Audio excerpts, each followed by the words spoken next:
What is the most amount you would ever pay for the ultimate muscle car? $1 million? 2? 5? 10? The 1970s gave us some of the most powerful, aggressive, and downright legendary Australian-made muscle cars, built for speed, power, and dominance. These machines tore up Bathurst, ruled the streets, and became the most sought-after collectibles decades later. Today, pristine examples of these beasts are fetching jaw-dropping prices at auction, proving that their legacy is stronger than ever. But what makes these cars so special?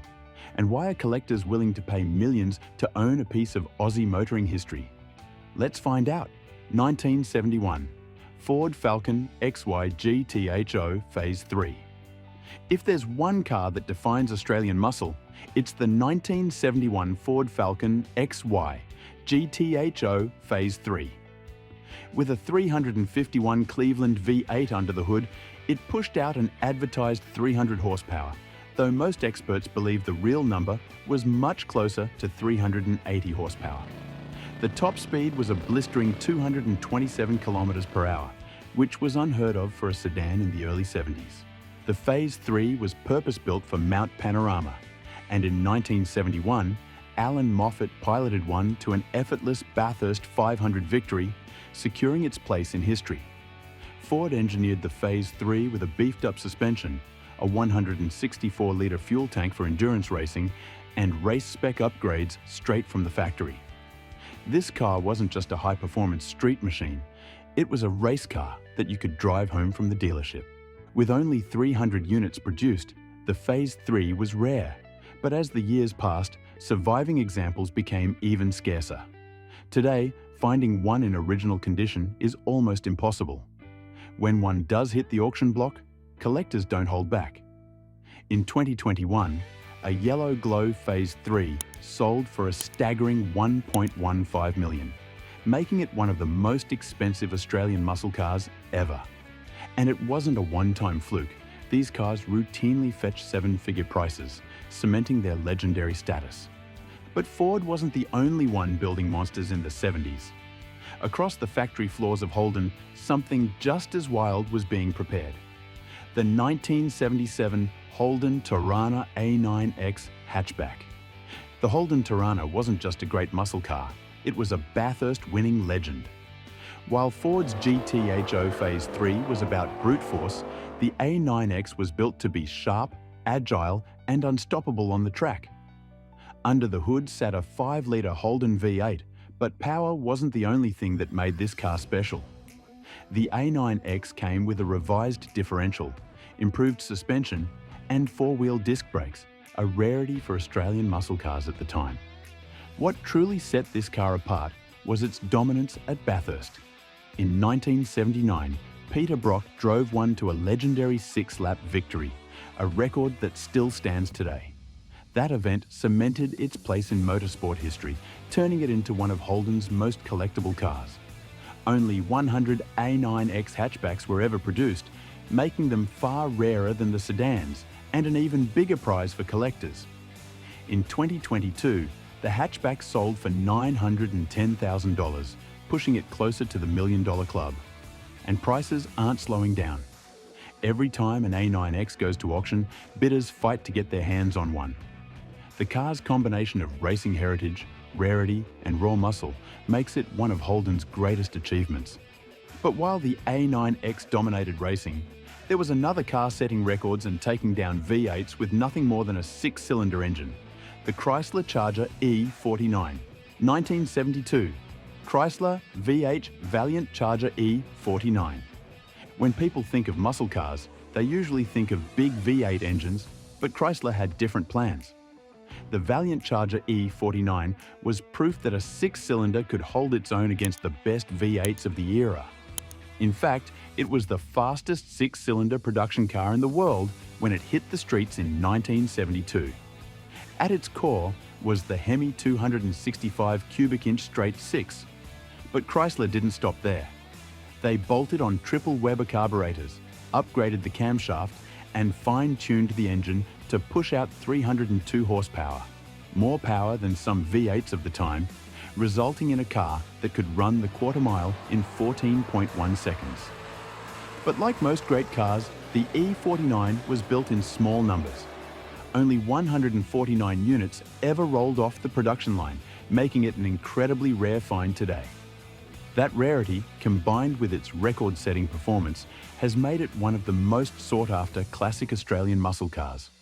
In 2021, an E49 sold for $400,000, showing that these cars are finally getting the recognition they deserve. 1972 was one of the best years for muscle cars, and before the year ended, Ford took the world again by storm with the 1972 Ford Falcon XA GTHO Phase 4. The Ford Falcon XA GTHO Phase 4 is a car shrouded in controversy, legend, and what-ifs. It was meant to be Ford's next evolution of the GTHO series and an even more extreme successor to the Phase 3, designed to dominate Bathurst and push Australian muscle cars into supercar territory. But it never got the chance.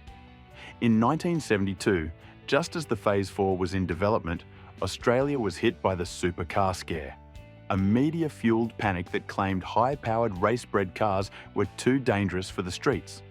Under public pressure, Ford was forced to kill the project before it could even begin, leaving only 4 prototypes as the last evidence of what could have been.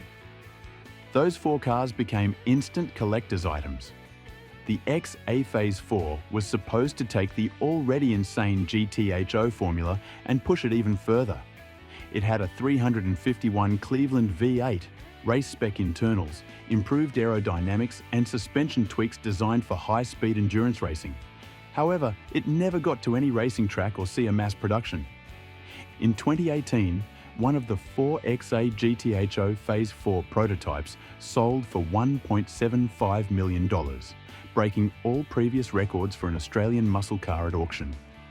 The Phase 4 is the rarest of all GTHOs, and the fact that it was axed before it could shine only makes it more desirable. While the Phase 4 was denied its chance at Bathurst glory, Holden was busy proving that you didn't need the biggest, most powerful car to win. And in 1973, a 6-cylinder underdog took on the mighty V8s and came out on top. 1973, Holden LJ Tirana GTRX-U1. The LJ Tirana GTRX-U1 was never supposed to win Bathurst. It was too small, too light, and down on power compared to the big Ford V8s. But Holden had a secret weapon, Peter Brock. In 1972, behind the wheel of an XU1, the young driver pulled off one of the most famous victories in Australian racing history, proving that agility, handling, and strategy could beat raw horsepower. Instead of a V8, the XU1 had a high-revving 3.3-litre 6-cylinder, fine-tuned with triple Stromberg carburetors, a close ratio 4-speed gearbox, and a lightweight body that made it far more nimble than its larger competitors. While the Falcon GTHO and Monaro were heavy hitters, the XU1 was a scalpel-sharp, precise, and deadly in the right hands. Collectors have caught on to just how special these cars are. The XU1 was already rare, but examples with genuine racing pedigree are almost impossible to find. In 2022, an XU1 sold for $300,000, showing that Brock's legacy is just as strong today as it was in the 70s. These cars aren't just collectibles, they are the foundation of Australia's greatest racing story. But not every legendary Aussie muscle car was about winning races. Some were about lifestyle, freedom, and good times, like the 1978 Holden HX Sandman panel van. The Holden HX Sandman wasn't built for the track. It was built for weekend escapes, beach runs, and long, hazy road trips. More than any other vehicle of its time, the Sandman captured the free-spirited Aussie lifestyle of the 70s. What made the Sandman stand out was its bold styling and customization options. It came with wild decals, optional V8 power, and a panel van design that made it both practical and fun. For young Australians, the Sandman was the ultimate cruiser. Big enough to throw a mattress in the back, powerful enough to blast down the highway, and cool enough to turn heads wherever it went. Despite its laid-back image, the Sandman wasn't just for show. Buyers could option it with a 5-litre V8, making it one of the quickest panel vans on the road. And while some people used it purely for its practical benefits, most bought it for one reason only. It was fun. Finding an original, unmodified Sandman today is nearly impossible. Most were used and abused, driven hard and customized in ways that make stock examples incredibly rare. That rarity has made pristine Sandmans a collector's dream, and in 2020, one sold for $250,000 at auction. What was once an affordable, fun-loving surf van has now become a serious investment piece.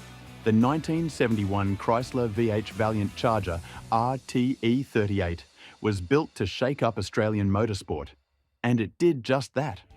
With its triple Weber carbs, high-revving Hemi 6-cylinder and track-tuned suspension, this machine proved that V8s weren't the only way to dominate. It was quick, aggressive and loud, making it a favourite among racers and street warriors. Today, it's a rare and highly sought-after collector's item, with auction prices continuing to climb as its legend grows. Only 695 units of the E38 were built, making it a rare find today. While it was eventually overshadowed by the E49, collectors have started recognising the E38's historical importance.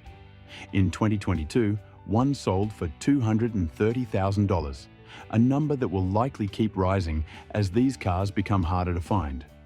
But while Chrysler was proving that 6 cylinders could pack a serious punch, Ford was offering up something a little different: the 1971 Ford Falcon XY GT, a muscle car that still packed serious heat but didn't come with the GTHO's price tag or racing pedigree.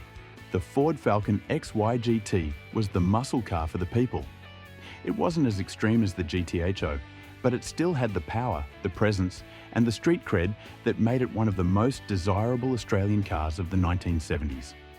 If you wanted a Falcon that could hold its own without the extra cost and intensity of a race-spec GTHO, the XY GT was the perfect choice. At its core was the same 351 cubic inch Cleveland V8 found in the GTHO, though slightly detuned for reliability and everyday use. Even so, it still made a healthy 300 horsepower, and with the right modifications, it could easily be pushed further. This wasn't just a car for show, it was a proper performance machine that could light up the rear tyres with ease and eat up the open road like a true muscle car should.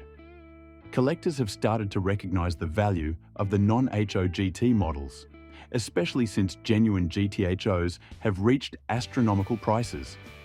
In 2021, a well-preserved XY GT sold for $300,000, proving that demand for these cars is stronger than ever. Finding an original, unmodified example is getting increasingly difficult, as many of these cars were driven hard, modified, or wrecked over the years. So, which of these Aussie muscle car legends is your favourite? Let us know in the comments.